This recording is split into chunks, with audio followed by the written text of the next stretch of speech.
सुप्रभात बच्चों, कैसे हैं आप सब। उम्मीद करती हूँ आप सब अच्छे होंगे। तो बच्चों, आज की कक्षा में हम पढ़ने वाले हैं अध्याय नंबर 2, जिसका शीर्षक है नटखट अंशु। तो इस अध्याय में हम नटखट अंशु के बारे में पढ़ेंगे। तो सबसे पहले हम देखते हैं, चित्रों को देखकर नीचे दिए गए प्रश्नों के मौखिक उत्तर दीजिए। तो हमें यहाँ पे 6 चित्र दिए गए हैं अलग अलग प्रकार के। उन चित्रों को देखकर हमें इन प्रश्नों के उत्तर देने हैं। तो पहला प्रश्न है, चित्र 2 में भेड़ अपने बच्चे से क्या कह रही होगी। तो हम देख सकते हैं कि चित्र 2 में भेड़ अपने बच्चे से बोल रही है कि तुम घर पे ही रहो, क्योंकि अगर वो बाहर जाएगा तो बाहर जो जंगली जानवर है उसे खा जाएंगे, तो इसलिए वो उसे घर पे रहने के लिए कह रही है। फिर अगला प्रश्न है, भेड़ के जाने के बाद मेमने ने क्या किया। जब उसकी माँ भेड़ चली गई तो उसने क्या किया, हम देख सकते हैं कि वो बाहर आ गया, वो घर से बाहर निकल गया, जबकि उसकी माँ ने क्या बोला था कि तुम्हें घर पे ही रहना है। फिर मेमना नदी पर क्यों गया। फिर चित्र 5 में हम देखते हैं कि मेमना क्या करने गया, नदी के पास पानी पीने गया। फिर मेमना क्यों मारा गया। तो मेमना क्यों मारा गया, क्योंकि उसने अपनी माँ की बात नहीं मानी। अगर वो माँ की बात मानता और घर पे ही रहता तो वो सुरक्षित रहता, लेकिन उसने अपनी माँ की बात नहीं मानी, वो बाहर चला गया, पानी पीने गया, तो वहां पे लोमड़ी आ गई और उस लोमड़ी ने उसे मार डाला। तो बच्चों, हमें भी ऐसे ही सॉरी तो बच्चों, आपको भी ऐसे ही अपने बड़ों की बात माननी चाहिए। आपके माता पिता, दादा दादी, बड़े बहन, बड़े भाई जो भी बोलते हैं आपको सुनना चाहिए, क्योंकि अगर आप नहीं सुनेंगे, आप उससे उल्टा करेंगे, शैतानी करेंगे, तो फिर आपको भी ऐसे ही भुगतान करना पड़ेगा। तो इसलिए हमें हमेशा अपने बड़ों की बात माननी चाहिए। तो चलिए अब हम कहानी को शुरू करते हैं। तो इस कहानी में हमें कुछ कुछ शब्द दिए गए हैं, जैसे ठेकेदार, प्रतीक्षा, तालाब, बारहसिंहा और सावधान। तो कहानी है, अंशु 11 वर्ष का लड़का था। वह ओसोम के एक छोटे से गांव में रहता था। वह बहुत गरीब था। उसके पिता एक ठेकेदार के पास दिन भर काम करके 2 जून 2 जून की रोटी मुश्किल से ही जुटा पाते थे। उनका काम बहुत जोखिम भरा था। वे प्रातःकाल उठकर दूसरे मजदूरों के साथ जंगल में लकड़ी काटने जाते थे। जंगल जंगल अनेक जंगली जानवरों से भरा था। उनके साथ गार्डन भी सॉरी उनके साथ गार्ड भी जाते थे, लेकिन फिर भी जंगली जानवर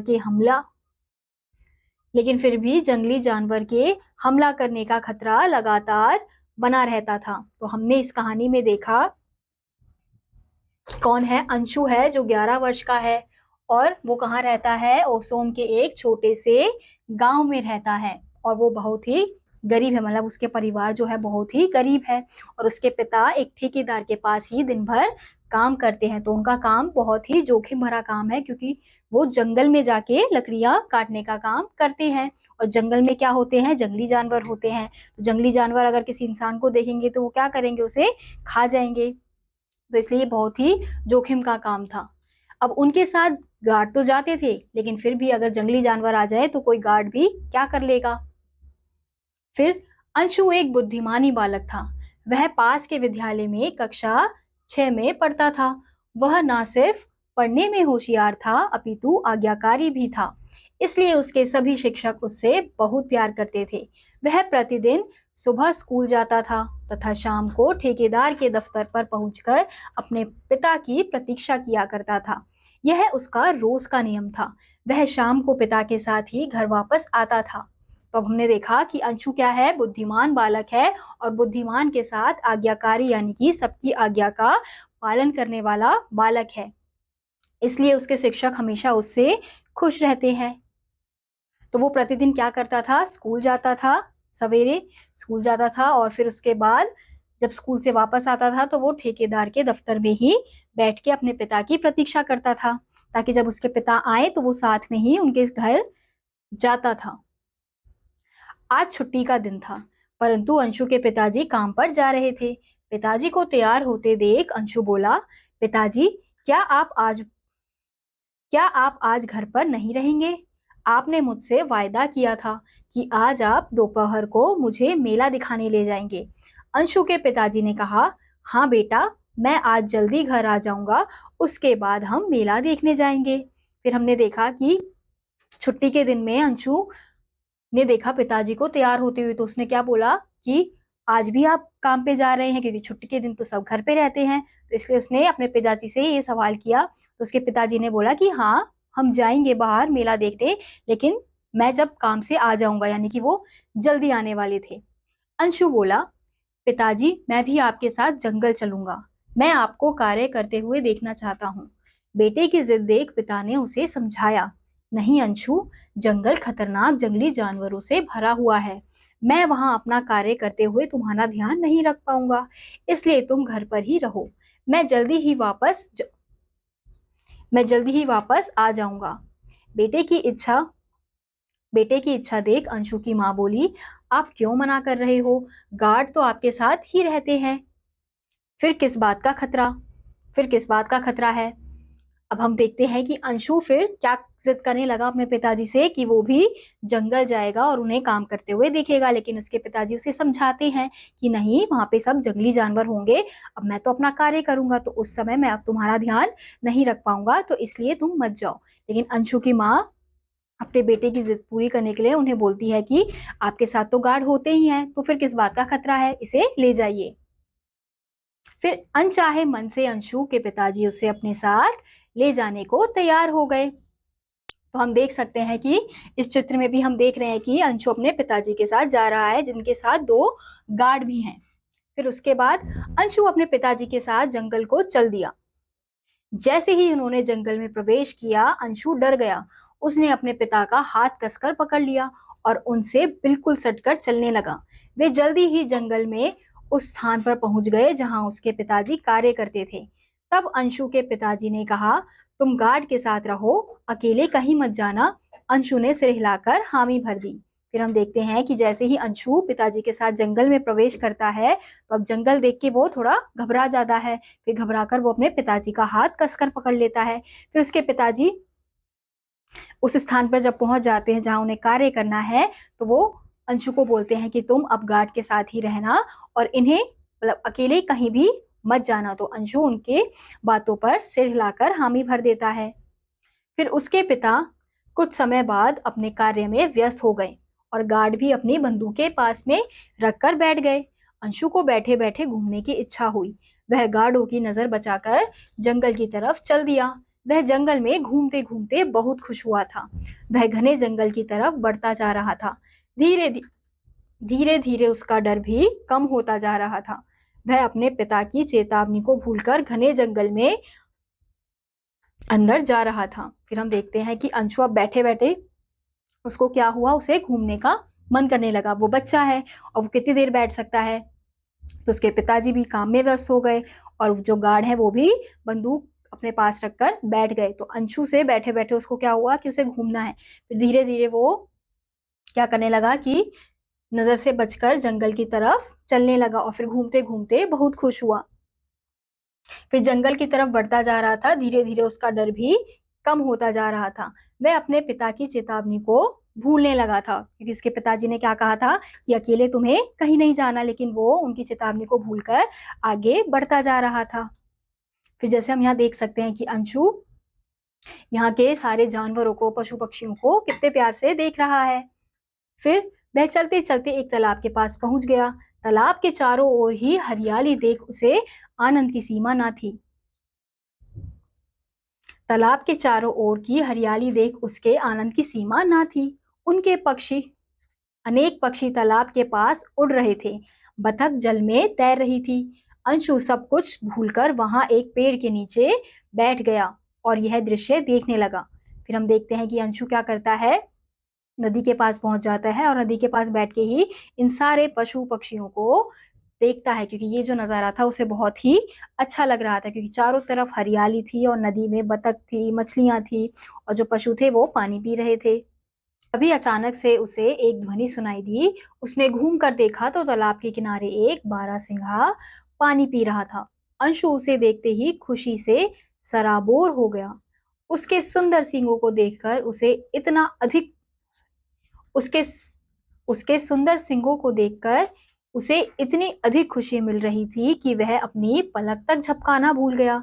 बारहसिंगा भी पानी पीने में व्यस्त था। अचानक वहां ना जाने कहां से एक तेंदुआ आ गया।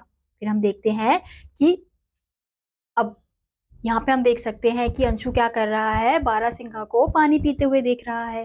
तो वो उसे देखने में इतना व्यस्त हो गया कि उसे पता ही नहीं चला कि उसके पास यानी कि नदी के किनारे एक तेंदुआ आ गया है। फिर तेंदुओ तेंदुए को देखकर अंशु का चेहरा डर से पीला पड़ गया। अंशु जानता था कि तेंदुआ अपने एक ही वार से बारहसिंगे का काम तमाम कर देगा। वह बारहसिंगे के बारे में सोचकर चिंतित हो गया। वह सोचने लगा कि उसे कैसे बचाया जा सकता है। फिर तेंदुए को देखकर अंशु बहुत डर गया, क्योंकि उसे डर था कि वो बारहसिंगा को मार के खा जाएगा। तो वो वही सोच रहा था कि वो कैसे अब बारहसिंगा को बचा सकता है।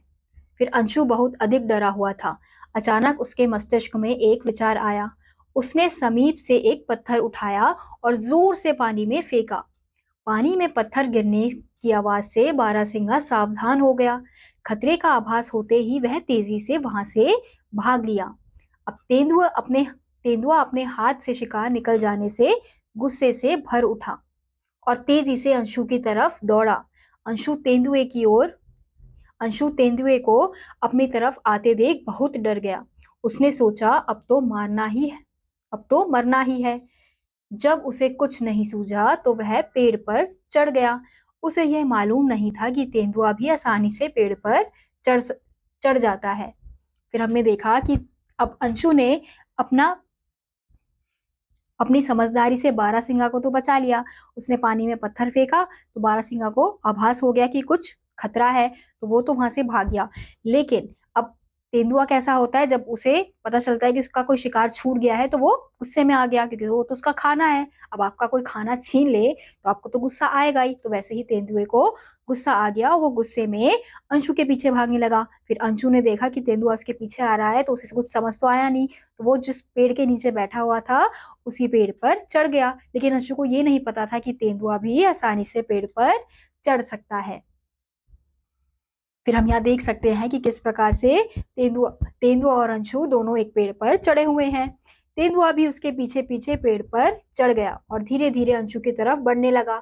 अंशु पेड़ पर जिस स्थान पर बैठा था उसने वहां से नीचे देखा तो पाया कि जमीन से फीस वह जमीन से 20 फीट ऊंची डाल पर बैठा था। उसने सोचा अगर वह नीचे कूदा तो उसकी सारी हड्डियां टूट जाएंगी। अपने बचने का कोई और उपाय ना देख वह वहां बैठकर भगवान को याद करने लगा। उसे तेंदुए के रूप में साक्षात मृत्यु दिखाई दे रही थी। डर के मारे उसने अपनी आंखें बंद कर ली। तभी अचानक से धाए धाए की आवाज सुनाई दी। अंशु ने सोचा कि तेंदुए ने उसका सिर अपने जबड़ों में दबा लिया है, परंतु अगले ही पल उसे किसी चीज के गिरने की आवाज सुनाई दी। उसने डरते डरते अपनी आंखें खोली तो उसे अपनी आंखों पर विश्वास ही नहीं हुआ। नीचे तेंदुआ खून से नहाया हुआ पड़ा था।